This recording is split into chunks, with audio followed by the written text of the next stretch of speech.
Shrinvan, constantly hearing about the Lord. Shravanam Kirtanam Vishnu. Grinan, chanting or reciting the holy name of the Lord and his activities. Samsmarayan, remembering, constantly thinking of the Lord's lotus feet and his form. Cha, and Chintayan, contemplating the transcendental activities of the Lord. Namani, his transcendental names. Rupani, his transcendental forms. Cha, also. Mangalani, which are all transcendental and therefore auspicious. Te, of your lordship. Kriyashu, in being engaged in the devotional service. Ya, he who. Twat charana aravindayo, at your lotus feet. Avishtachetaha, the devotee who is completely absorbed in such activities. Na, not. Bhavaya, for the material platform. Kalpate, is fit. Translation and purport. Actually, I'm going to read the whole purport. I think that's the proper thing to do. By Srila His Divine Grace, A.C. Bhaktivedanta Swami Srila Prabhupada. Translation. Even while engaged in various activities, devotees whose minds are completely absorbed at your lotus feet and who constantly hear, chant, contemplate, and cause others to remember your transcendental names and forms are always on the transcendental platform, and thus they can understand the Supreme Personality of Godhead. Purport. How Bhakti Yoga can be practiced is explained in this verse. Srila Rupa Goswami has said that anyone who has dedicated his life to the service of the Lord, Iha Yasya Harer Dasye, by his activities, his mind, his words, Karmana Manasa Gira, may stay in any condition of life, Nikolas Vapi Avashtashu, and yet is no longer actually conditioned, but is liberated, Jivan Mukta Sauchate. Even though such a devotee is in a material body, he has nothing to do with this body, for he is transcendentally situated. Narayana Parasarve na Kutaschana Bibyati. Because a devotee is engaged in transcendental activities, he is not afraid of being materially embodied. That was from the Srimad Bhagavatam, 6th Canto, 17th chapter, text 28. Illustrating this liberated position, Sri Chaitanya Mahaprabhu prayed, Mama Janmani Janmanishvare Bhavatad Bhaktir Ahoitaki Twai. All I want is your causeless devotional service in my life, birth after birth. Even if a devotee, by the supreme will of the Lord, takes birth in this material world, he continues his devotional service. When King Bharat made a mistake and in his next life became a deer, his devotional service did not stop, although some slight chastisement was given to him because of his negligence. Narada Muni says that even if one falls from the platform of devotional service, he is not lost, whereas non-devotees are lost entirely because they are not engaged in service. Bhagavad Gita, chapter 9, text 14. Therefore recommends that one always engage at least in the chanting of the Hare Krishna Mahamantra. Satatam kirtayanto mam yatantaschad chadavitaha namasyantaschamam bhaksha nitya yukta upashate. Always chanting my glories, endeavoring with great determination, bowing down before me. The great souls perpetually worship me with devotion. One should not give up the process of devotional service, which is performed in 9 different ways: Shravanam, Kirtanam, Vishnu, Smaranam, Padasevanam, etc. The most important process is hearing, Shravanam, from the Guru, Sadhu, and Shastra, the spiritual master. Let me read that again. The most important process is hearing, Shravanam, from the Guru, Sadhu, and Shastra, the spiritual master, saintly acharyas, and the Vedic literature. Sadhu, Shastra, Guru, Vakya, Chittete, Gauriya, Aikya. We should not hear the commentaries and explanations of non-devotees, for this is strictly forbidden by Srila Sanatana Goswami, who quotes from the Padma Purana. Avaishnava mukod girnam putam hadikatamritam shravanam naiva kartavyam sarpo chistam yata paya. We should strictly follow this injunction and try to hear from, we should strictly follow this injunction and never try to hear from Mayavadis, impersonalists, voidists, politicians, or so-called scholars. Strictly avoiding such inauspicious association, we should simply hear from pure devotees. Srila Rupa Goswami therefore recommends Sri Guru Parashraya. One must seek shelter at the lotus feet of a pure devotee who can be one's guru. Sri Chaitanya Mahaprabhu advises that a guru is one who strictly follows the instructions of Bhagavad Gita. Yade deke tare kaha Krishna Upadesh. Madhya Lila, chapter 7, text 128. A juggler, a magician, or one who speaks nonsense as an academic career is not a guru. Rather, a guru is one who presents Bhagavad Gita, Krishna's instructions, as it is. Shravana is very important. One must hear from the Vaishnav, Sadhu, Guru, and Shastra. Okay, very, sober purport, very meaningful. And then Prabhupada, this is the last paragraph now. Prabhupada concludes this amazing purport with this paragraph here. He says, the word kriyashu, meaning by manual labor or by work, is important in this verse. One should engage in practical service to the Lord. In our Krishna consciousness movement, all our activities are concentrated upon distributing Krishna literature. This is very important. One may approach any person and induce him to read Krishna literature so that in the future he also may become a devotee.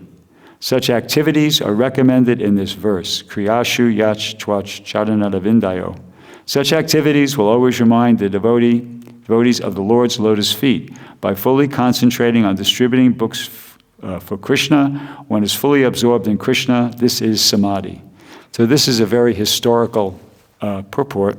And, when this came out, this was very encouraging to book distributors all over the world. I remember I was in New York Temple at the time, and, when devotees saw this, they thought, whoa, okay, now we're totally validated, in our attitude, mood of thinking book distribution is of supreme importance. I mean, obviously there were so many things that Prabhupada had said prior to this in letters and lectures and like that, but now here it was in the Bhagavatam, in a purport in the Bhagavatam. So that really had a lot of oomph, to it. It had a lot of oomph and authority to the whole subject matter. And so let's analyze this a little bit. Well, actually, before I start speaking, I'd like to thank the temple management, for giving me the opportunity to speak. And I pray to Srila Prabhupada that I could say something that'll be beneficial to everybody's spiritual life. Hare Krishna. Thank you. Okay. So Prabhupada says here, in one sentence, says, in our Krishna conscious movement, all our activities are concentrated on distributing Krishna literature. So let's analyze that sentence. I'll do a paraphrase. Say, if somebody were to say, I'm observing this person, and I can understand that all their activities are concentrated upon becoming healthy. So in saying that, what I'd be saying is that what this person is really, what's important to that person is being healthy. Or if you're observing somebody and you can see all their activities are concentrated upon making money, and you could understand what you're saying in so many words, that this person's, what's really important to them is making money. So what Prabhupada's saying here, and he actually spells it out in the next sentence, is that this is what's really important to the Krishna conscious movement. All our activities are concentrated upon distributing Krishna literature. It's like another way of saying this is what's really important in the Krishna conscious movement. And he says it in the next sentence. He says this is very important. So that's very significant. Prabhupada here is trying to help us get our priorities right. The Krishna conscious movement is all about distributing Krishna literature. And it's not like, like in those two examples I gave, the person's making money. It's not like the only thing he does is just grab money from people. But there's so many different things he might be doing, but that's the end. That's what it's, all those things are meant to serve and assist that activity of getting the money. So in the same way, all the activities of the Krishna conscious movement are meant to serve and assist this one very basic, important activity of distributing the books. It's all spearheaded. That's the tip of the spear. You need the rest of it. You know, you can't, if you just go around with the tip, that's not going to help. You need the whole spear, you need the whole arrowhead like that, but the tip is, you know, the thing that actually going to penetrate and do the job. So that's my understanding. The book distribution is actually what's going to penetrate and make the difference and do the job. Everything else needs to be there, just like in the example of the spear. You need the shaft, you need the arrowhead, but the tip has to be there and it has to be sharp. You see? So this is our sharp tip, is these books, the distribution of these books. And I mean, particularly Srimad Bhagavatam sets, and we're going to get to that. We're going to say something more about that as we go on. So Prabhupada, in the rest of this paragraph, he points out that how beneficial it is. It's beneficial to the people in general, because they'll get the opportunity to become devotees, and simultaneously it's beneficial to the devotees, because, as he says here, such activities will always remind the devotee of the Lord's lotus feet. And that's important because, I think it's in the Padma Purana originally, but it appears in the, Prabhupada quotes it in the Chaitanya Charitamrita, that verse, Smartavyam satatam Vishnur na smartavyam najatu, said that always remember Krishna, never forget him. That's the most important of all the regulative principles. They all are they're servants and assistants of that one basic principle. So Prabhupada is saying that this activity will help always remind the devotee of the Lord's lotus feet, and that's wanted. We want to be able to do that. That's the most important of all the regulative principles. Prabhupada goes on to say, by fully concentrating on distributing books for Krishna, one is fully absorbed in Krishna. This is Samadhi. And that's significant too, because in the 6th chapter of the Bhagavad Gita, there's that verse where, I think it's 6:20 to 23, it talks about how in this state of Samadhi, in this state of trance called Samadhi, one's fully restrained from material mental activities, and it goes on to mention about how it was that verse, Sukham atyantikam yat tad buddhigrayam atindriyam, that one realizes by the transcendental senses, one experiences transcendental happiness. So the point is that in order to really understand Krishna, Krishna is understood in Samadhi. Atak Shri Krishna Namadi, Nabhaved Grayam Indriye, Sevan Mukha Hijivaro, Swayameva Spadate, that Krishna cannot be understood by the blunt material senses. There's not a whole bunch of different senses. It's the same senses. I heard in a lecture Prabhupada say it's not like your transcendental senses are a separate set of senses. They're the same senses, but now they're covered by the influence of the 3 modes of material nature. So when the senses become uncovered, by the contamination of the 3 modes of material nature, then you got your transcendental senses. See?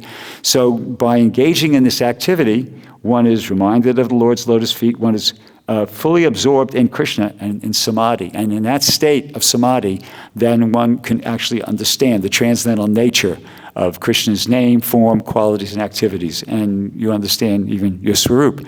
So, in other words, it's Rupa Goswami, I think in the Nectar Devotion, Prabhupada defines something that all auspicious is. It's auspicious on many different levels. So, book distribution is auspicious for the general populace because, as Prabhupada says here, they get a chance to find out about Krishna. They get a chance to become a devotee in the future, and it's auspicious. It's not like, oh, we're just going out there and we're doing something to help them, but there's nothing in it for us. No, there's everything in it for us. There's everything in it for us. It's like it's a perfect activity. It's perfect activity because it's the most beneficial thing that we could possibly do to people who aren't already devotees, and it's the most beneficial thing we could possibly do for ourselves. The result of doing it is you become fully absorbed in Krishna and go into Samadhi. And that's, anyway, we understand Krishna in that state. So it's all auspicious. So here in Atlanta, back in 1975, Prabhupada met with a group of book distributors. And it's kind of interesting that it happened to be here in Atlanta, because here now in Atlanta, some amazing things are happening in terms of book distribution. But it was a very special meeting. It was Tripurari, a devotee named Tripurari, who's still, he's a devotee, a sannyasi. He's not within ISKCON, but he's still preaching, and he's still a very Krishna-conscious person. He was the spokesperson for the group. And the group was consisting of devotees who was distributing Prabhupada's books. at airports, mostly the airport distributors throughout the country. We were distributing books in many different airports. So at one point, right towards the end of the conversation, I'm going to start there first because Tripurari says something to Prabhupada, and it gives us an idea of how book distribution sort of began, at least within the movement. So Tripurari said to Srila Prabhupada, Srila Prabhupada, you first began to distribute Back to Godhead magazine by yourself, right? In India. You would go to the shops, Prabhupada says. That was second stage. The first stage, I used to publish and distribute as Grihastha. I did not mind whether one page or not I was distributing. So I was spending about 400, 500 rupees. I did not care if one page or not, but I'll distribute. Then, when I retired, left home, I was publishing and distributing myself to get subscription. The subscription was very cheap, 2 rupees, 4 annas for the year. 2 copies per month, just like you published The Harmonist. It was a sort of like a paper devotees published back in the around this time, 70s, when they were running for, somebody was running for office, I think maybe it was Amarendra. Oh, no, it was Balavanta was running, and they had this little pamphlet. That wasn't even a pamphlet, it was just like a sheet, like a one-page newspaper kind of thing. Or maybe it was 3 pages, like fold over like that. So then Prabhupada goes, then I published Bhagavatam. So I was going to libraries, schools, college, and everyone was purchasing. My Bhagavat was being purchased by your Congress Library. In Delhi, they have got office. So there was standing order, 18 copies of my book as soon as they are published. That's an idea to work with. The head librarian in India, New Delhi, he gave me standing order. So that was hearing about the beginning of book distribution by Prabhupada himself here in the Krishna conscious movement.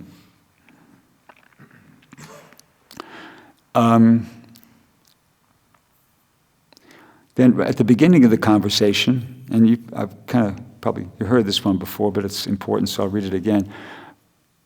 This is Tripurari made some comment to Prabhupada about how when they go to the temples, they're asked to give class on book distribution technique. So anyway, Tripurari, I'll read the little exchange here. So sometimes we go to the temples and they ask us to give class, Sankirtan class on book distribution techniques. We tell them that before you can take any techniques, you first must follow the principles and study the books. And he was about, if you listen to the lecture, he's about to say something more, but then Prabhupada interrupted him, and Prabhupada goes, yes, that is real technique. Our only technique is to be very devout followers of the rules and regulations. So that was an important instruction. And then, okay, so Prabhupada said that, but at the same time, he also said this is interesting, about tactics or strategy or techniques. It's also kind of related. It's not contradictory, but it adds a little interesting shade of understanding to the whole picture.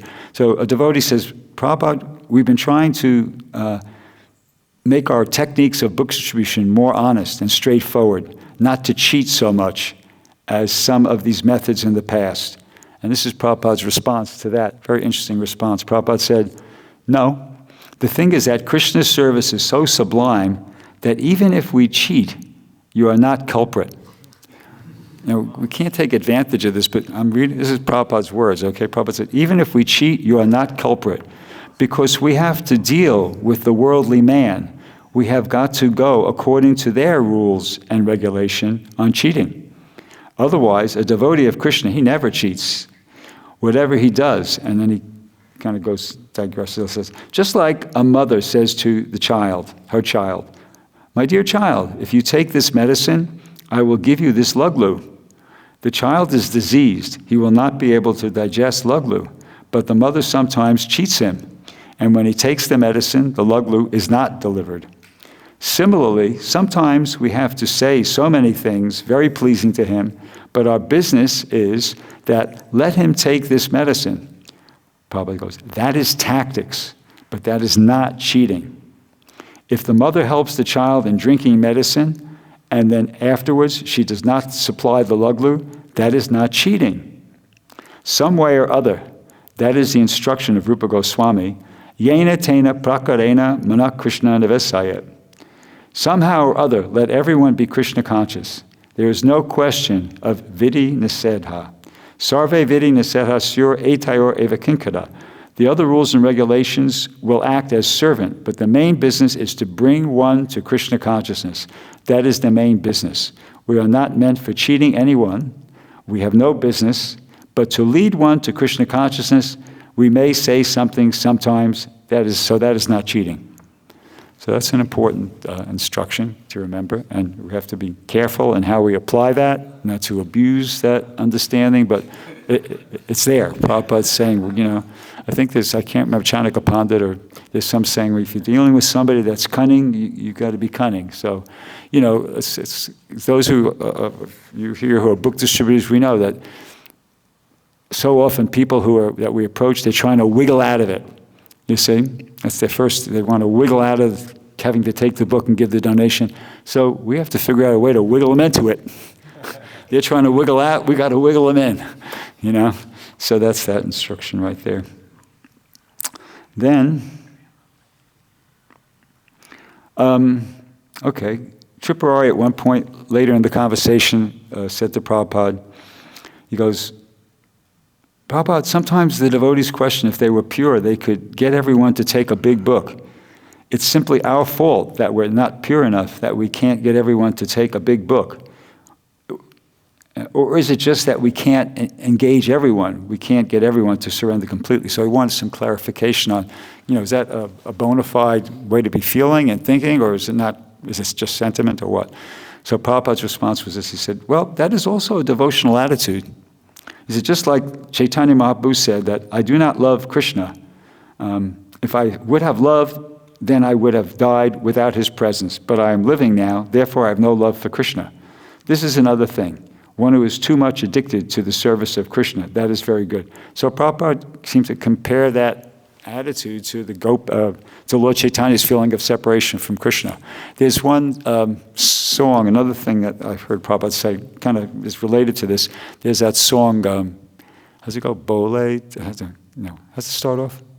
Bole? Pula Kashirira, Gauranga Pu, how's it go?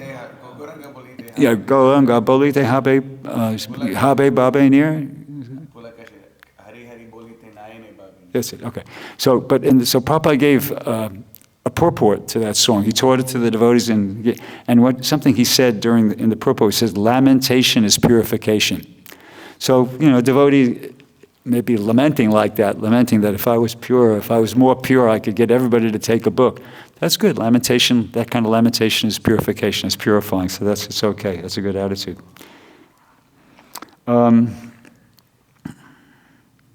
Okay, this is a really good one.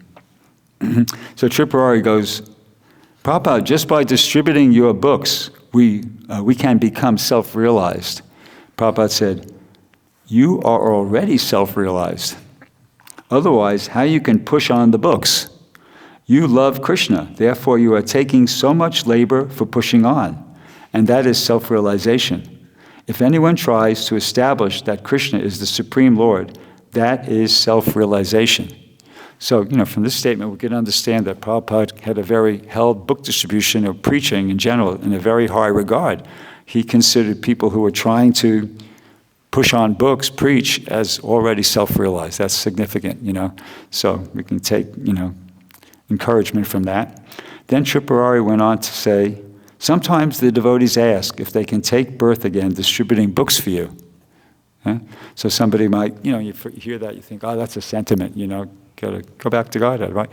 But here's Prabhupada's response. Prabhupada said, very good. Very good. He repeated it. He says, very good, twice, very good. That is real devotion. A devotee does not want to go to Vaikuntha or any liberation. They are satisfied with the service. That is pure devotion. I am distributing books for the benefit of going to Krishna. That is selfishness. But he says, but I want to simply distribute the books without any remuneration, without any personal gain. That is pure devotee. just like Prahlad Maharaj says, I do not wish to go to Vaikuntha unless I take all these rascals with me. That is pure devotee. Pure devotion does not mean, and then Prabhupada digresses, he says, he's always under the protection of Krishna. What is the use of going to Vaikuntha? Wherever he stays, that is Vaikuntha. That is pure devotional service. Mama janmani janmanishvare bhavatad bhaktir hoitaki tvai. Life after life, I may go on with this business. I don't want anything. That is pure devotee. Okay? So, in that little statement there, Prabhupada compares the book distributor to like Prahlad Maharaj. And so Prahlad Maharaj's attitude, and I can't remember the Sanskrit for that prayer, where Naidvodvade Padatadachada, yeah. Loud. What's the translation? Basically, he said that he doesn't want to go anywhere because he's satisfied. Yeah. By hearing and chanting the heroic pastimes of the Lord. Right. But I'm feeling like morose because all these people are engaged in my fools and lessons. So Prabhupada's comparing. He's comparing that Prahlad Maharaj is feeling like that, and it's good that book distributor or preacher should be feeling like that. That I'm not concerned about what's going to happen to me. Prahlad Maharaj wasn't concerned about what's going to happen to him. He was concerned about what's going to happen to all these poor fools and rascals. They don't know anything about devotional service. They're just going to stay in the cycle of birth and death. So I don't want to go back. I'll stay here and just kind of try to help them. So that Prabhupada approved of that attitude, that mentality. Okay. Okay, and this is the final one, I believe. Let me see. Yeah. So this, and at the conclusion of the conversation, Prabhupada said, push this on. Our movement is successful, referring to the book distribution. He said, all Americans should have at least one set of books. That is not very difficult for them to purchase one set. But it will be a good asset for them if they keep and see sometimes. Any line he reads, he will get transcendental knowledge. So it's an interesting statement. When I kind of read that, I kind of try to think, well, what was Prabhupada trying to communicate there? I think he's appreciating that, people in American, Western countries, all over the world, people have money, they buy things. Let them buy this. Let them buy a set of Bhagavatams. They're going to buy so many things anyway. Let them buy a set of books. All Americans should have one set of books. It's not difficult for them. They got the money. They're buying so many things. People, it's not like people don't know how to buy things, right? They know how to buy tons of things. Just look at, you just drive out of here and this shopping center, that store, that store. So people buying things, let them buy a set of books. And it's a good asset for them. Even if they don't read it, I can kind of get the, just if they have it in there. Actually, there's a statement in the Nectar of Devotion about if you keep Vaishnava literature in your home, it's auspicious, it's purifying. Even if you don't read it, just the fact that they have the books in their home, they have the set of books in their home, and they see it sometimes on their bookshelf or whatever, or in their closet, something. It's even that is going to be beneficial for them. And what to speak if Prabhupada says, if they read a line, any line, he says, any line he reads, he will get transcendental knowledge. So it's an all auspicious activity, and hopefully some of them will, not just keep them in a box in a closet, but will put them on their bookshelf and read them, That does happen. It's not like it doesn't, it does happen every now and then. Somebody gets the books and reads them. Okay, now I'm going to work my way through a lot of other different things here.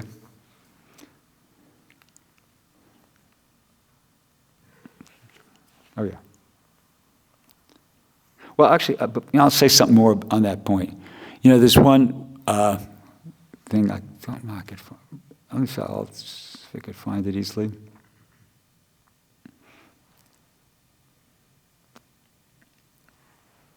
Okay, here we go. Got it.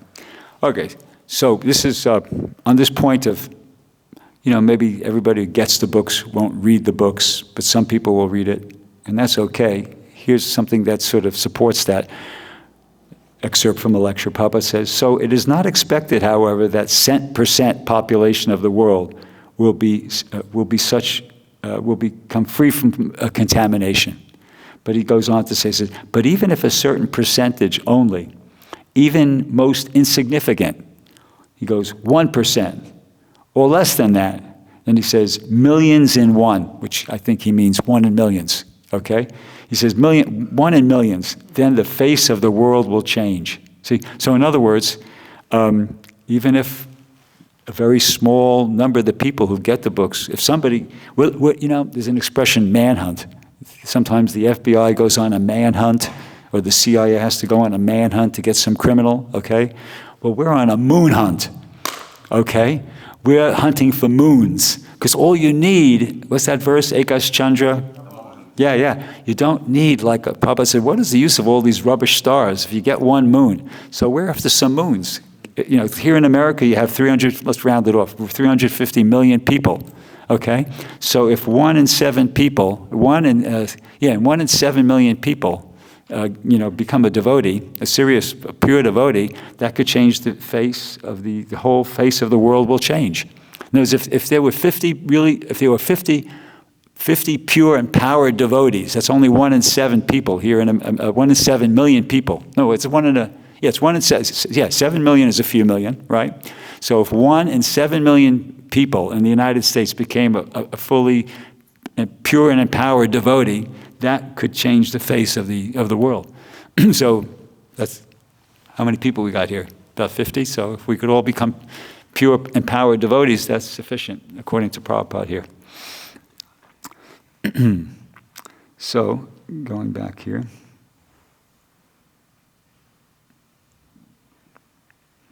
There's one here. Here's an important. This is an excerpt from a lecture that Prabhupada gave on the Chaitanya Charitamrita, and kind of it gives us some insight into how the Krishna consciousness ultimately works. So this is from that chapter 7, and it's text 35, 37. Prabhupada was lecturing on. So he says, this is, the pastime was Lord Chaitanya. He was at Benares, and he was invited to a lunch at the home of some Brahmin, and he also had all the Mayavadi sannyasis there. Prakashananda Saraswati and all his followers were there. So Lord Chaitanya was there. And so there was an exchange, and Lord Chaitanya kind of impressed them by his purity and his philosophy, and they kind of became submissive. And one of the leading followers of Prakashananda Saraswati, his statements are recorded there in the Chaitanya Charitamrita. He seemed like he became a devotee. It doesn't mention, there's no mention of Prakashananda Saraswati officially becoming a devotee. Prabhupada says that elsewhere, like nothing, not like Sarvabhauma Bhattacharya, but he conceded. He accepted that, I think you guys got it right, So anyway, this is what Prabhupada says in his lecture. He says, Chaitanya Mahaprabhu excused all these offenders, referring to those Mayavadi sannyasis. When they chanted Hare Krishna and accepted Vedanta philosophy according to the explanation of Lord Chaitanya, he excused them. Here it comes. Prabhupada says, that is the significance of Lord Chaitanya. He is very merciful. He excuses. Without excuse, how can he deliver the fallen souls of this age? See? So that's significant, because that's his program. Lord Chaitanya's program is to deliver the fallen souls of this age. So in order to be able to do that, Prabhupada's saying he has to excuse. So we could expect to be excused. Jagai Madai got excused. They were really debauchees number 1 and 2. But they got excused, and they went on to become great devotees. So in the same way. And also, we can expect that when we're going down in Sankirtan, that these people will, in order for them to get the mercy of Lord Chaitanya, that's there. That Prabhupada says, but that is the significance of Lord Chaitanya. He's very merciful, he excuses. And then he goes on, he concludes, says, so there is no other alternative than to excuse them. Chaitanya Mahaprabhu excused them. So it's a good thing to meditate on that. We might be thinking, well, how's this going to be how can I become a book distributor? I'm so fallen. How could these people take the Krishna consciousness? They're so fallen. Yeah, that's true. We may be very fallen, and they may be even more fallen. But by the mercy of Lord Chaitanya, it could happen. He's so merciful. That's the significance of Lord Chaitanya. He's very merciful. He excuses. So I think when we go out on book distribution, we should have that mentality that, depending upon that the mercy of Lord Chaitanya is going to fall upon us and the people we're trying to distribute to.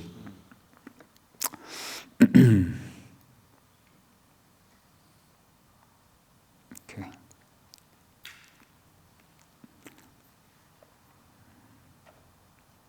Okay, sometimes, I'm just kind of doing these in order they pop up, but a lot of times devotees meet Christians, people who are Christians on book distribution, and they let you know that straight away, and that as if that's like, okay, this is the reason why I can't take your book and give you a donation. I'm a Christian, but it doesn't have to be a game breaker. It doesn't have to be a deal breaker. It's kind of the way I respond to that is I just tell them something positive about Jesus Christ. I just heard this this was in the question and answer section in the lecture. A devotee said to Prabhupada, Prabhupada, does Lord Jesus Christ appear in the spiritual sky with the body he manifested on the earth? So Prabhupada said, yes. Otherwise, how can there be resurrection? Ordinary body cannot be resurrected. He appeared in his spiritual body, certainly. So sometimes it's enough. You just let somebody, not all, but a lot of the Christians, you just let them hear something like that, and they go, oh, okay, and they'll take books. For years I've been, if somebody just tells me right away, well, I can't take this, I'm a Christian. I get that a lot with students at schools. I just say, no, we're Christians, Prabhupada said, in Denver in 1975, Prabhupada said, we are the real Christians. So you're not lying when you say that. Prabhupada said it, we are the real Christians. So, and I just, right out of the Bhagavad Gita, chapter 11, text 55, in the last paragraph of the purport, Prabhupada says, there are many examples of devotees of the Lord who risk their lives for the spreading of God consciousness. The favorite example is Lord Jesus Christ. He was crucified by the non-devotees, but he sacrificed his life. Of course, it is superficial to understand that he was killed. And I just make a comment that's obviously referring to the resurrection. Sometimes that's all you need to read them. Just that much. If that doesn't get him, I throw in something from in the SSR. There's a section where it goes, Jesus Christ was such a great personality, the Son of God, the representative of God. He had no fault. He wanted to deliver God consciousness, but they could not appreciate him. But we appreciate him and give him all honor as the representative of God. I don't know if I'm getting every word exactly correct, but then he says, once in Melbourne, some ministers asked me, what is your idea of Jesus Christ? Prabhupada says, I told them, he is our guru, he is our spiritual master. No, he is our guru. He's trying to deliver God consciousness. He is our spiritual master. The ministers very much appreciated that. So you read them something like that, and if they're not like, too much of if they're not too far gone, that's enough. They can go, okay. And I've had a lot of Christians take books just by hearing that much. One other thing you can use, like a weapon in the arsenal, is if they say, well, I'm a Catholic. There's a very good review of Prabhupada's Bhagavad Gita right in the beginning of the Bhagavad Gita. It's by Thomas Merton, who's a very famous Catholic theologian, monk, author, and he wrote it's just like a little paragraph, but he just wrote a sterling, comment about Prabhupada's Bhagavad Gita. So sometimes I read that to people. I say, read that, and they read it and they go, oh, okay. So that's something we can, helpful for Sankirtan to get past Christians who want to not engage on the basis because of that. Of course, if you can sense that they want to debate with you, and just win a debate, sometimes they're very sneaky and tricky like that. They come up and say, but I don't want to read the book. I don't want your book. I just want to hear from you. What's your philosophy? That's their setup. I think they're taught that when they go to church or something like that, but don't do it. Don't take the bait. If they do like that, just say, you know what, I'd be glad to talk to you, but I've been told that I'm supposed to try to give these books as many people as I can, and it's busy now. Could you come back at like 3:30, 4 o'clock, and maybe then I could. Generally, they don't come back, and if they do, you can spend a couple minutes with them, because by then it's quiet. But generally, we don't want to waste our time debating, because even if you win the debate, the Prabhupada said that in Kali Yuga, even if you win a debate, the person doesn't accept defeat, so what's the use? Absolutely no use, waste of time. You'll just totally diffuse yourself. That person will not accept they won't go away going, you're right, I'm going to become a devotee. 50 years I haven't had that happen. But what I have had happen what I have had happen is, debating with Christians and feeling like I've defeated them, and then feeling like I wasted time, or even worse, that I just kind of felt depleted of energy and enthusiasm after talking to them. So don't get involved. Just give them a little bit, what Prabhupada said, and if that's good enough, great. If not, move on. Okay.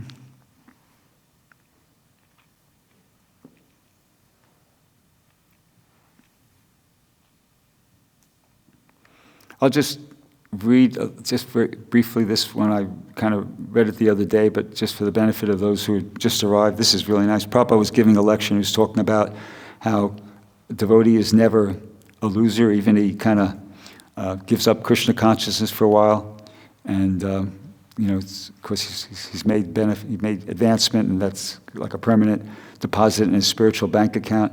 But so Prabhupada kind of, after making that point in this lecture, he goes, so try to spread this Krishna consciousness movement. This is your sadhana, execution of austerity, penance. And that's the whole package for you. He's talking to his followers here. It's your sadhana, it's your austerity, it's your penance. What? It's trying to spread the Krishna conscious movement. No, this is what we're meant to do. Maybe other devotees in other mats or other times, they were meant to do near Jalakadasi's and chant 64 or to 192 rounds, and that's okay, that's good, that's all good. But when I hear this, the message I get is that Prabhupada saying, no, for you guys, this is your sadhana, this is your austerity, this is your penance, to try to spread the Krishna conscious movement. That's what I want you guys to do.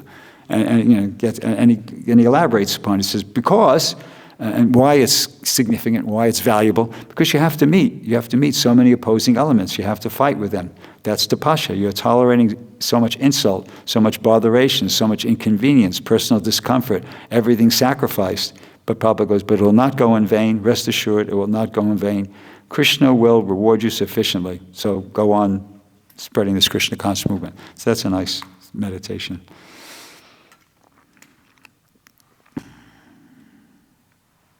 Here's something. This is just a very short excerpt from a lecture Prabhupada gave, and that I copied and pasted this one because it's encouraging to meditate. We hear this point about how there's no material impediment, and that's an important point, because sometimes we're feeling that, so and so, I could see how he could do book distribution, but how can I? I mean, I'm old, or I'm this, I'm that, whatever. How can I?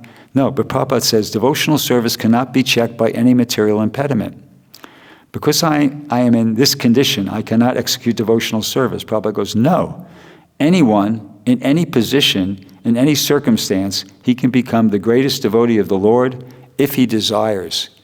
So that's very encouraging. Of course, that doesn't mean that everybody could distribute books, because you might have some situation. But it's kind of encouraging because, as you said, no material impediment. Just if we have the desire, in some way or another, Krishna will allow us to, be participating in the Sankirtan movement, and at least if nothing else, keep our own Krishna consciousness on track and in good standing.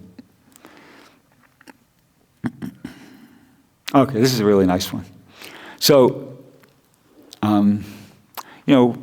Prabhupada, of course, we regard Prabhupada as a Nityasiddha and a liberated person, and et cetera, et cetera. But, there was a real human side to Prabhupada as well. And so on this occasion, Prabhupada was really was talking, giving a lecture, and he really revealed a very human side of himself to the devotees to encourage them. And so this is what he said. He said, I was dreaming sometimes that my Guru Maharaj is calling me, and I am leaving my home and going behind him. I was dreaming like that, and I was thinking, oh, I have to give up my home?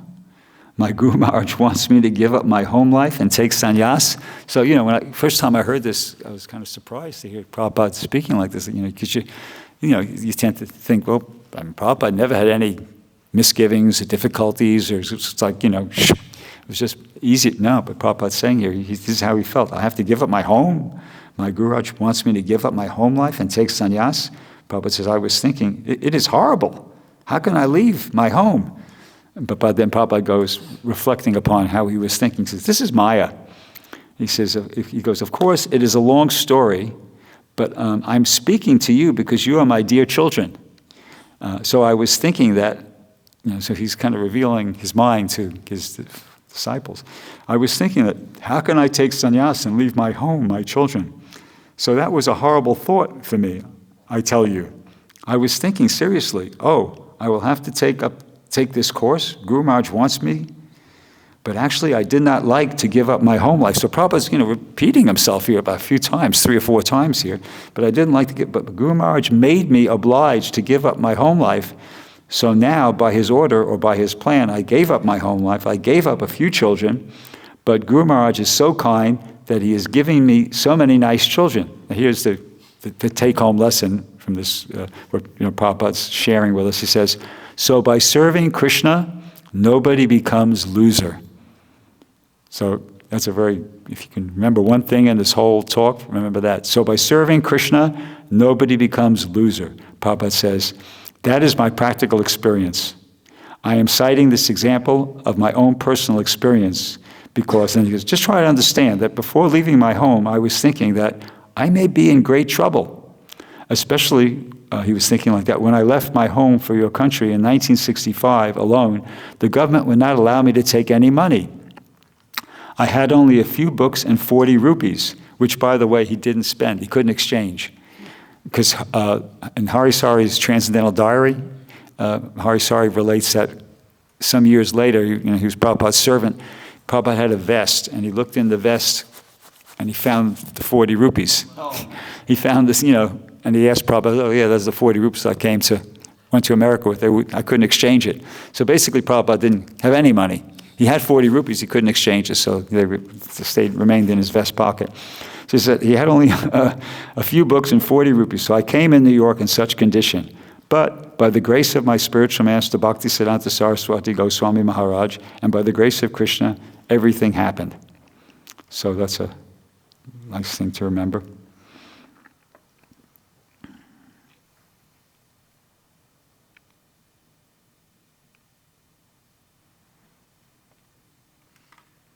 Okay, I read this, what's happening here? Okay. I kind of read this the other day, but I'll read it again because it's really important and not nectar for the benefit of those who just arrived. This is an excerpt from the first morning walk conversation that was recorded.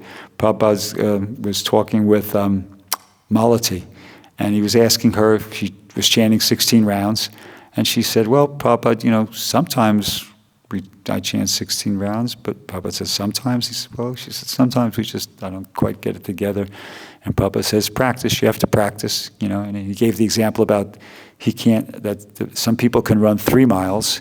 He said, I can't even run 1 mile, although my heart will start palpitating. But he said, with practice, if I practice, I could run 1 mile. And then he also made the point about how by observing celibacy, that helps you become determined.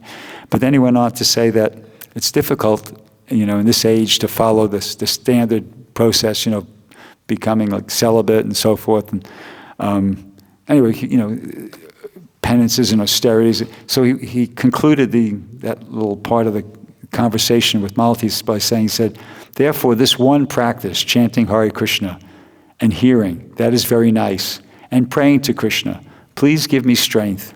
O energy of Krishna, O Krishna, I am fallen, I have no strength, please accept me. I have no qualification, I am frail, I am trying, but I am failing. All these appeals should be made, and Krishna is all-powerful, he can do anything. Even we do not perform to the standard, trying our best if we fail. Krishna will help us. Just like a child tries his best, but he falls down, the mother takes up. All right, come and walk, like that. So that's encouraging. Nice thing to remember. Okay, so here's something very interesting. Sometimes somebody might think, oh, Brghupati Prabhu's really on a trip about the 6 Goswamis, what is that? But no, listen, I want you to hear this. Maybe I am, but listen to this. This is something Prabhupada said in a lecture. He said, Senapati means these 2 brothers, Rupa Goswami and Sanatan Goswami. They were appointed as the commanders-in-chief in this fighting with Maya. This Krishna consciousness means it is the declaration of fighting with Maya. Maya is killing all the poor conditioned souls, and Chaitanya Mahaprabhu declared war against Maya by spreading Krishna consciousness. And the commander-in-chiefs are Rupa Sanatan. In other words, if anyone wants to be expert in Krishna consciousness, to fight with Maya, they must follow the principles of Rupa Goswami and Sanatan Goswami. So, nice endorsement for taking shelter of the 6 Goswamis.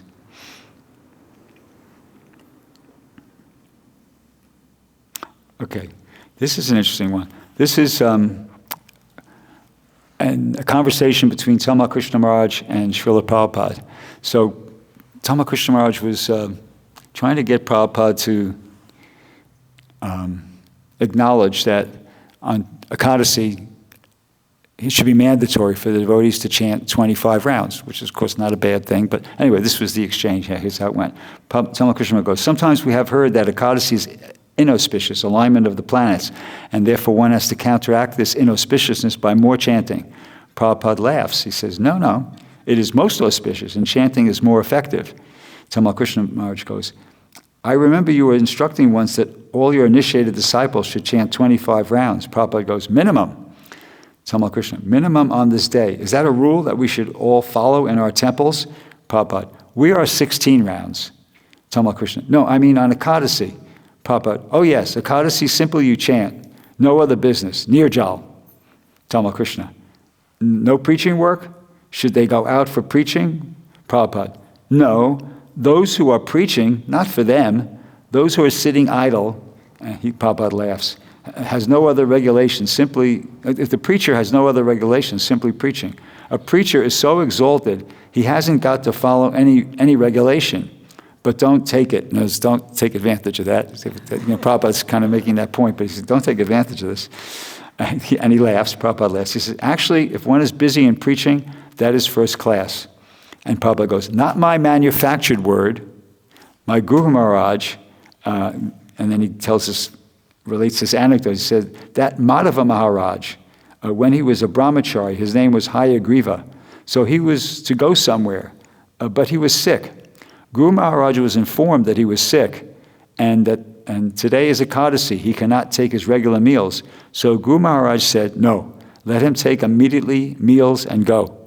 So from what I remember, he had the way I've heard the stories, he had to cook khichdi, and had that devotee eat the khichdi and go out and do his preaching work. So that's how important Bhakti Siddhanta Saraswati thought that the preaching was.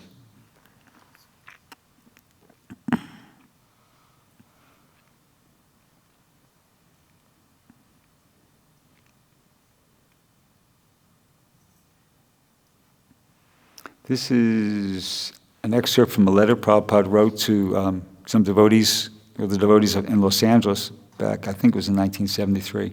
They were distributing a lot of books, and Prabhupada says, so I'm so much pleased upon all the boys and girls in Los Angeles and all over the world who are understanding and appreciating the unique quality of our transcendental literature, and voluntarily they are going out to distribute, despite all circumstances of difficulty. By this effort alone, they are sure to go back home, back to Godhead. Okay, this is a good one. This is a practical instruction. It's important. This is from the 8th canto. It's from the prayers of Gajendra. And in the purport, Prabhupada, in one paragraph in the purport, he's describing, the text translation is describing how Gajendra, because he was in the water, he was out of his element, and he couldn't, the crocodile had the upper hand, so to speak. And so Gajendra was gradually kind of losing the battle there.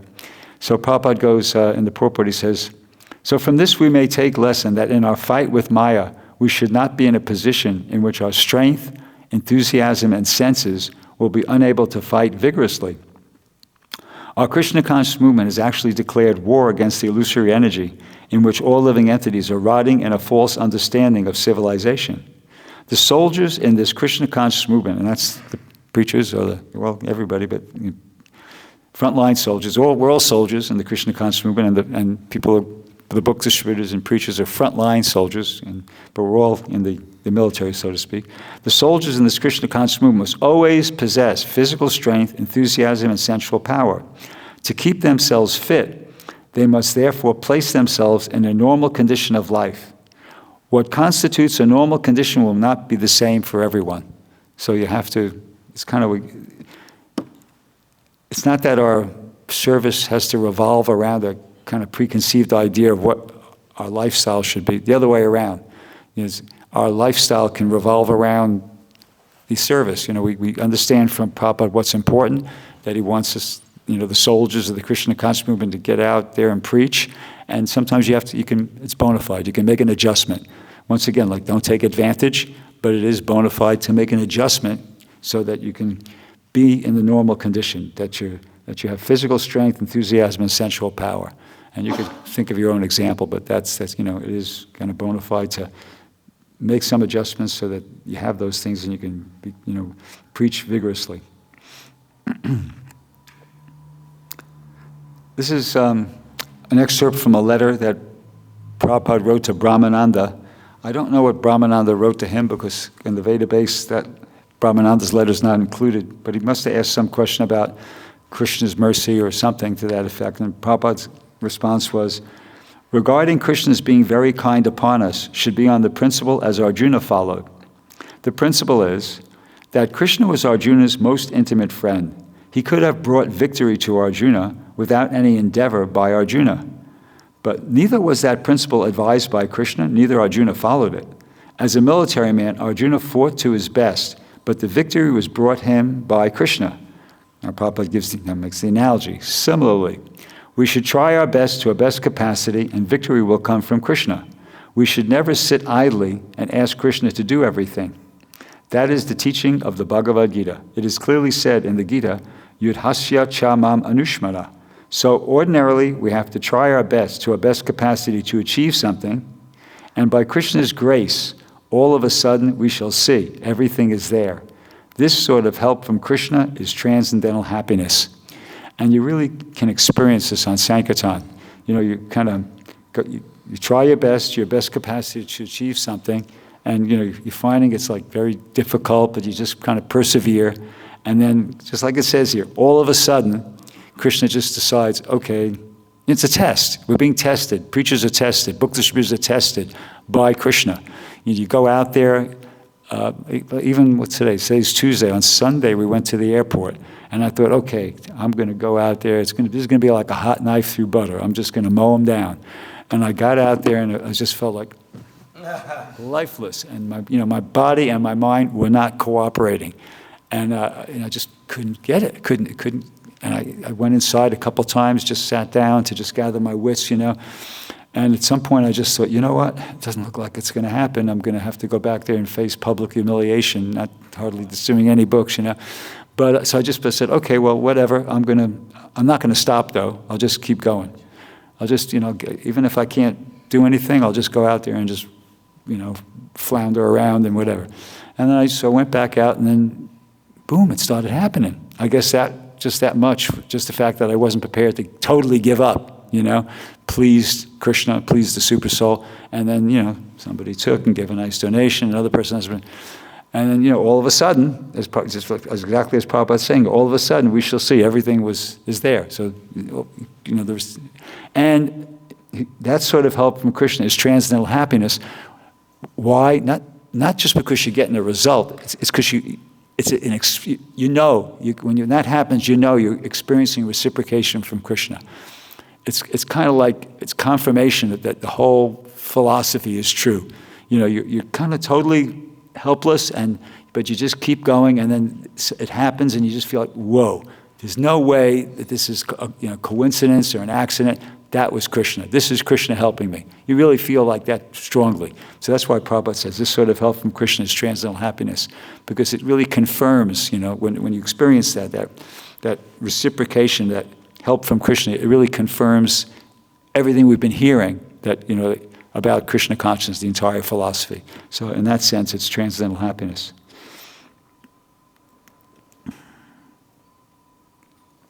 Let's see, I think maybe I have one or two more, and then I'm going to wrap it up. This is an interesting story. This is, okay, I'll just tell this story rather than read it. Hamsaduta, probably many of you have heard his name. He was, back in the day, he was one of Prabhupada's leaders. He was at one point a sannyasi and etc. Anyway, back when I think he was still a grihasta at this point, he was in India, and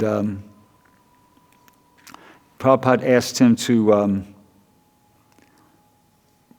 to go out and make members, and he was feeling like, no, it's not going to work, because I can't speak the language, and they're not going to be interested. So Prabhupada asked him, he didn't do it, and Prabhupada saw him, again later on. So the next day, and he said, "So did you go out? Did you try?" He said, "No, Prabhupada, I didn't try." He gave some excuse, and Prabhupada said, "No, try it." Next day, he didn't try again. And the next day after that, he met Prabhupada again. And Prabhupada said, "So did you try it?" "No, Prabhupada." And he made some other excuse. And the third day, Prabhupada asked to change. Now, Prabhupada said, "No, just look." He gave the excuse that I can't speak. They're not going to understand me. Prabhupada said, "No, you take this man. He's your interpreter. You just tell him to say what you want to say. You should tell him say this." And Prabhupada told him exactly what to say to the interpreter. And then the interpreter said that exact thing to the person who he was speaking to. And Hamsaduta says before the interpreter had even finished communicating to the person, to the shopkeeper, what Prabhupada had told him to say, the man was pulling out his checkbook and starting to write a check. So, it gave him faith that, Prabhupada knew what he's talking about. So in the same way, the potency is in the instruction. If Prabhupada told him, he had no confidence at all. He had no faith, no confidence that he could do it. But when he surrendered finally, and he just did exactly what Prabhupada told him to do, and it worked. And in the same way, you Prabhu's here. You're doing exactly what Prabhupada told us to do. Every American should just try. Try to get him to take the set of books. It'll work. And everybody else is around the whole country's thinking it's impossible, and you've demonstrated that it's possible. You're kind of like doing like what Hamsa did. You surrendered. No, Prabhupada said it can be done, so it can be done. Let's go out and try to do it. And that chat on WhatsApp, I made a comment one day, a few weeks ago. Looks like nobody told you guys that this is what you can't do this. You can't do what you're doing. It's not possible. And then that was the comment. And then I made another comment a few minutes later. And but you're doing it. That's why you're doing it. Nobody told you that you can't do it, so you didn't have that in your head that this can't be done. No, you're just thinking, well, Prabhupada said to do it, and he said it can be done, so let's try. And it's amazing. You're encouraging I'm not in a position to speak for the whole world, but anybody who's not encouraged by what the results, the kind of book distribution that's going on here, I don't know what's going on in their head, It's like incredible. It's unprecedented, completely unprecedented. Not just what Mahotsa's doing. Where's Bhakta Jacob? There he is. This is a devotee, Bhakta Jacob here. He's been in the movement. He's 19 years old, and he's been in this movement 6 months. And about a month ago, a few weeks ago, he was at a Mind, Body, and Spirit conference in North Carolina. And West Virginia, whatever. And he distributed 12 sets of Srimad Bhagavatams to American people. And got $3,600 in donations. It's like, what? How does that? It just shows you that if you just get rid of the mental preconception that it can't be done, and it's possible. And that brings me to mind another example Prabhupada gives about somebody's on a bicycle that can go like 10, 15 miles an hour. And that's it. That's the max you could do, okay? But if that person grabs hold of a car that's going 60 miles an hour and just hangs on to that, then that person goes 60 miles an hour.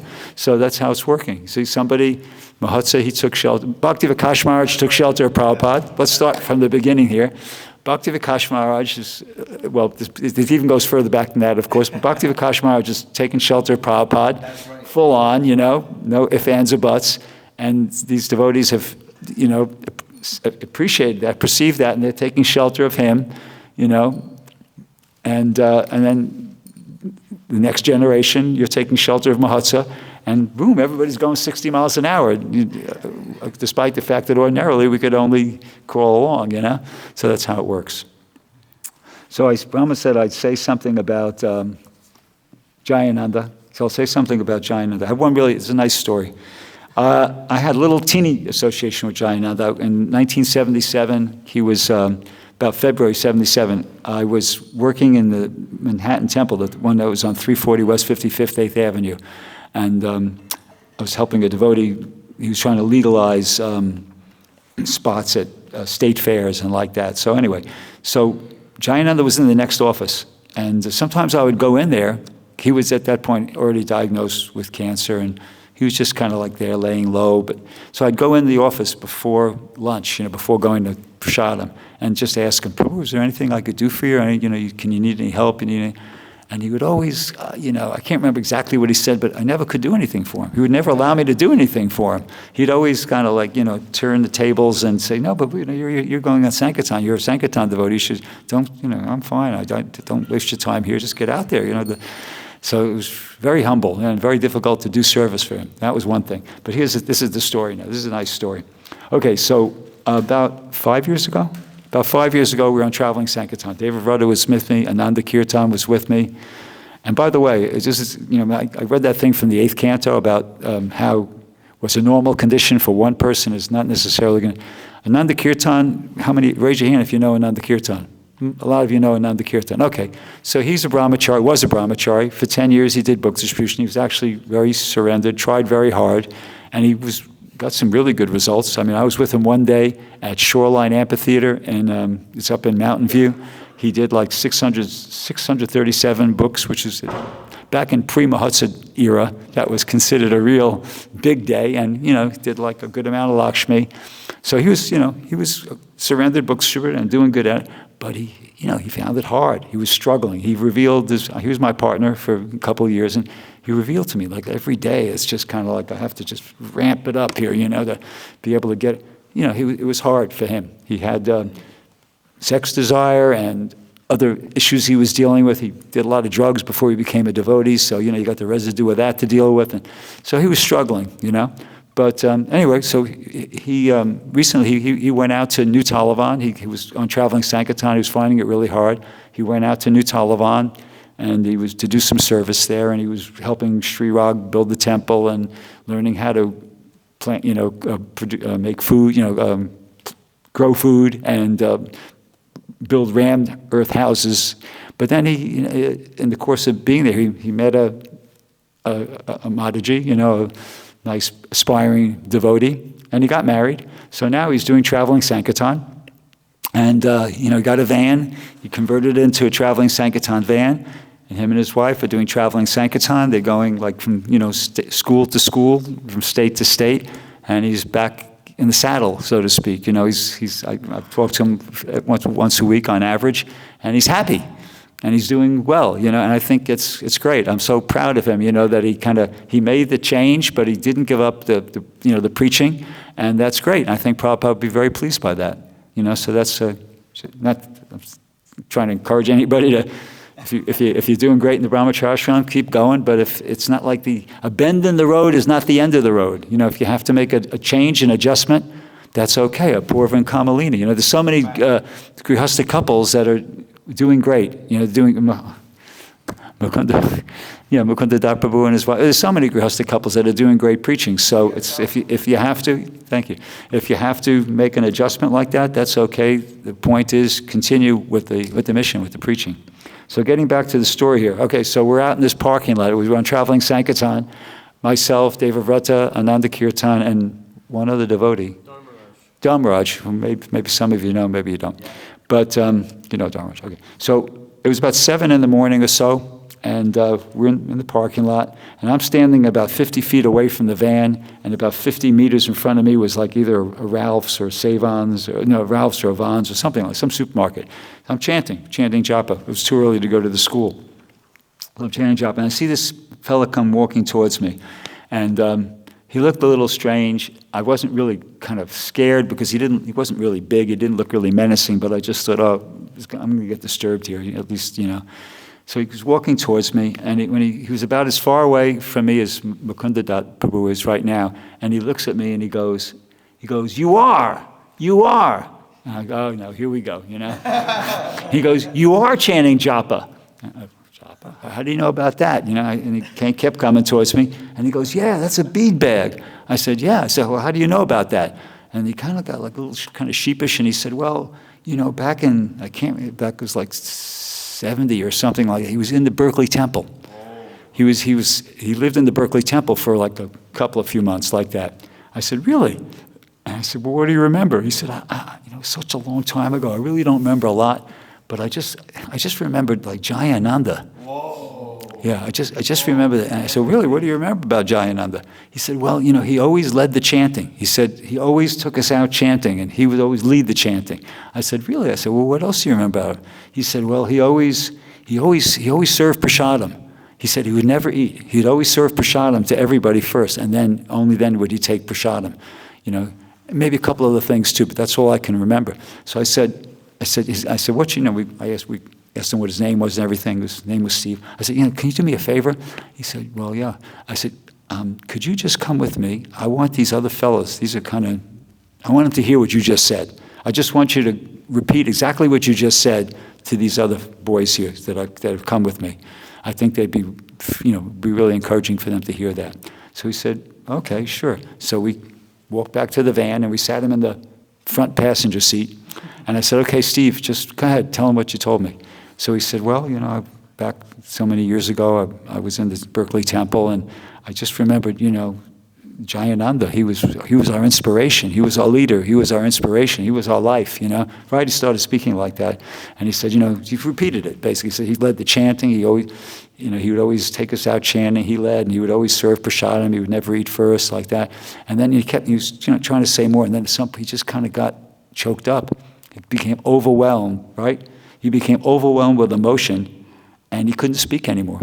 You know, he just kind of went, he couldn't speak. And it just, we were all silent. You know, wow. We understood what was going on. That here's this person, you know, he wasn't like a devotee, mainstream, but he was so, Jayananda infected him so much that 40 years later, he's remembering, and, you know, he became overwhelmed by emotion, just in remembering the transcendental saintly qualities of Jayananda. So that really impressed us, you know. And then he couldn't speak, and then he just kind of got up and went, because I can't speak. And I guess he felt kind of embarrassed, you know. We didn't say anything, he just left. And then, it's kind of the end, but it's a little bit more. So then we all looked at each other like, wow, that was far out. We could understand that was something special that just happened, you know. And but all right, so I went back to chanting, and I went back in the parking lot, and then I'm chanting. And then I noticed from the corner of my, you know, peripheral vision, I noticed somebody's walking towards me. I looked over, it was him, it was Steve. And I went, oh, okay, he's coming back. That's interesting. And I, you know, kept chanting, and he kind of approached me. And then when he got close to me, he went like this. And he had like a brooch. We had a little picture of Gopal Krishna in it. Whoa. And, you know, like with a little necklace. And he just went like that. And he didn't speak. He just went like that. I said, is that for me? He was still overwhelmed by emotion. Is that for me? And he goes, I said, well, thank you, Steve. Thank you. I really appreciate that. I said, I'm going to wear it, you know. So I took it and put it on, you know. And he just turned around and walked away, and that was it. I said, do you want to come back to the van? You want some prasadam or something? He just said, so, and what's that? There was somebody who's Jayananda, he touched his life, you know, and he's still, 40 years later, he was still affected by that. So that's my Jayananda story. So, that's amazing. Yeah. And, yeah, it is amazing. And devotees are amazing in general. Here's another little update on Pragosh. Remember last year we were talking about Pragosh a little bit. So I was asked to give the lecture on Gaur Purnima at the New Dwarka. So I'm sitting there giving the lecture, and about halfway through the lecture, somebody comes in, and you know, he wasn't wearing devotee clothes, and I looked at it and said, that looks like Pragosh. Oh my God. And it was Pragosh. He came in, and he just kind of, you know, made his way up there and sat down, and he listened to the lecture. And then right after the lecture, I went up and, said, "Hi, Prabhu, good to see you. Thank you for, And he said, "Oh, a nice lecture, blah, blah." And then so we went and took prasadam together.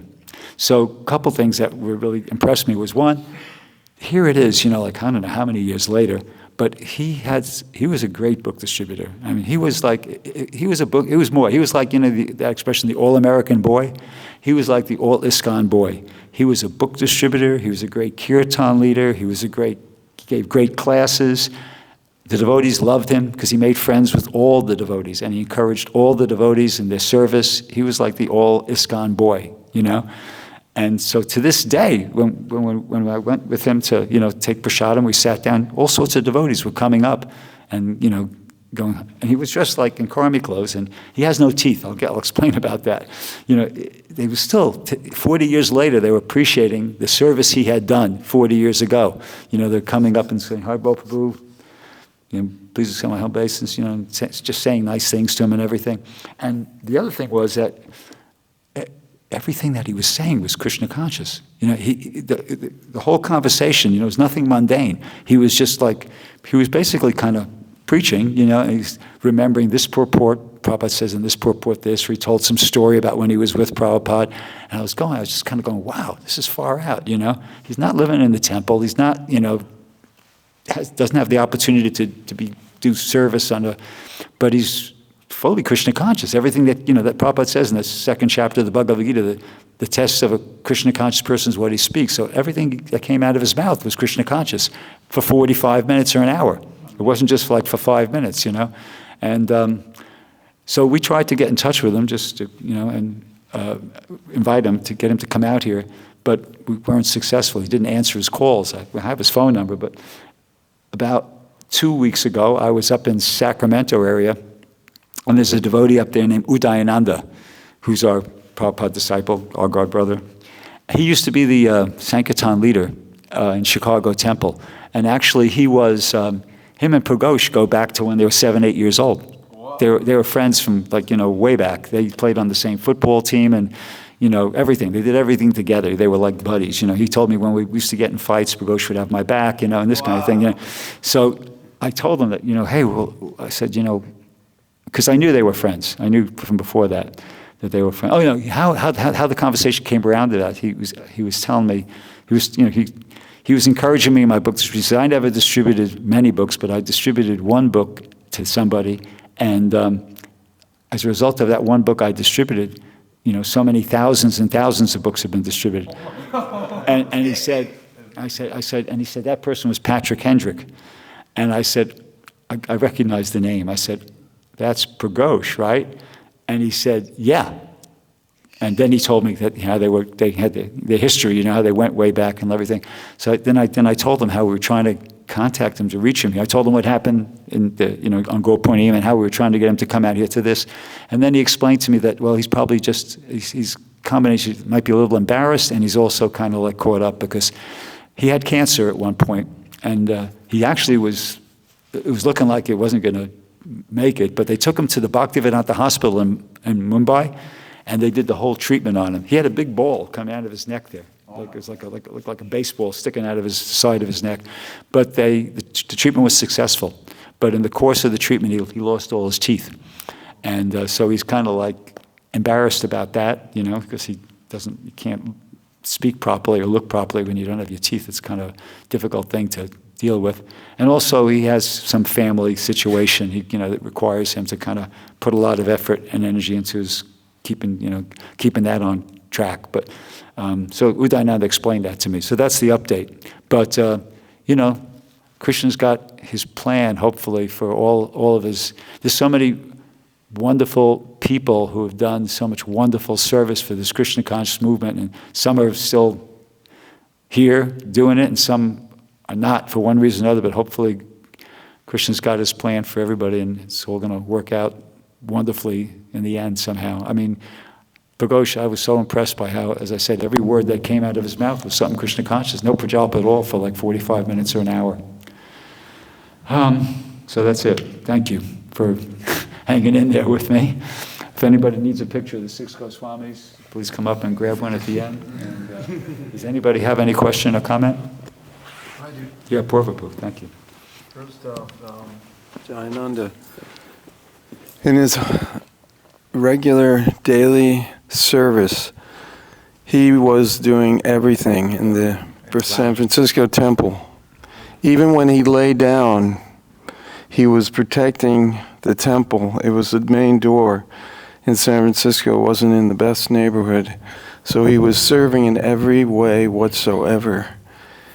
Not 1 minute of his day was not engaged. And he always encouraged all the devotees and everyone he met to take prasadam. When he was working on one of the carts with a devotee that came, I think it was Jayapataka Maharaj, he engaged him in service, and he gave him a big samosa and just eat it right away. But beyond that, also, he was totally free from any. He saw everyone, regardless of their body, man or woman, as being spirit soul, pure devotee. And we had the good opportunity, just after I got married, it was arranged marriage, my wife went down to Puerto Rico with Lakshmi Nrsimha as temple president. And Lakshmi Nrsimha was... no, I think it was Trados. Anyway, whoever was the Sankirtan leader for the ladies had gone to Puerto Rico. So both him and I were given the service of taking care of the women's Sankirtan party, which, of course, was a good, because the ladies were very expert in distributing books. He was totally transcendental, and we would actually... regularly, every day we would, kind of give the ladies a pep talk, and so he was constantly in that mood. And of course, everyone knows that when he did the final, I happened to be in the New York Temple, Henry Street, when, oh no, it was the West 55th Street, sorry. He that's when he first came down with leukemia, just a month or so before the Rath Yatra, that Tosan Krishna was able miraculously to get the permits to take 3 carts down Fifth Avenue in New York, the most prestigious street in New York, which is one of the most important cities in the world. So Keshava Bharti recalls this very nicely, because he was with Jayananda when he was in the hospital.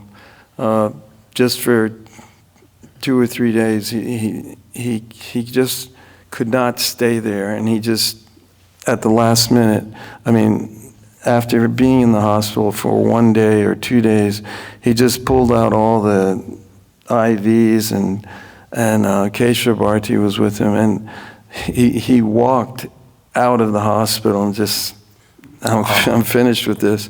Of course, he knew that the Rath Yatra was coming up very soon, and Keshava Bharti was walking with him, and he saw how he was in so much pain because he had these tumors in different places of his body, and he held him up, and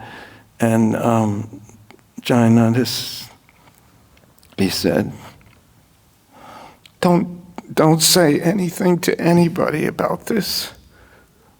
I'm just going to go on and do my service to Srila Prabhupada.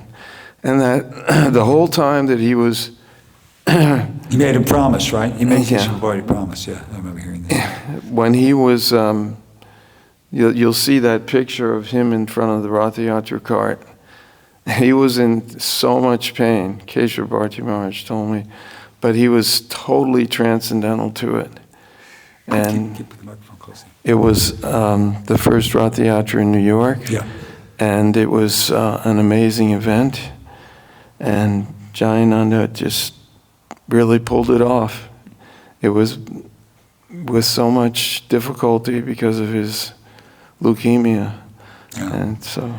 There's one Prabhupada disciple, his name is Maharaj Das. Jayananda made him a devotee. You want to tell it? Or you want me to?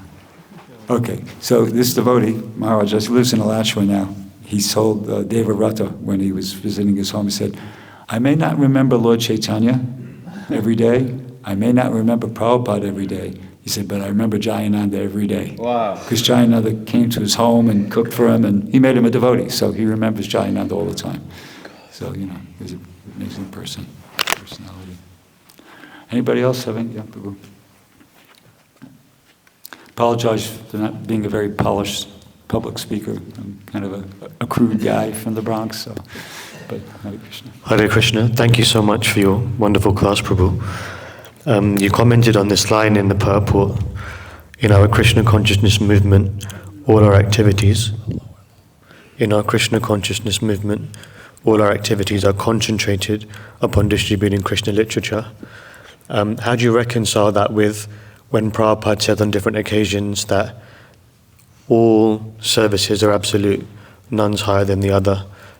And Prabhupada would get asked quite often, what's the most important service to you? Sometimes he might say Mayapur or this project or that project.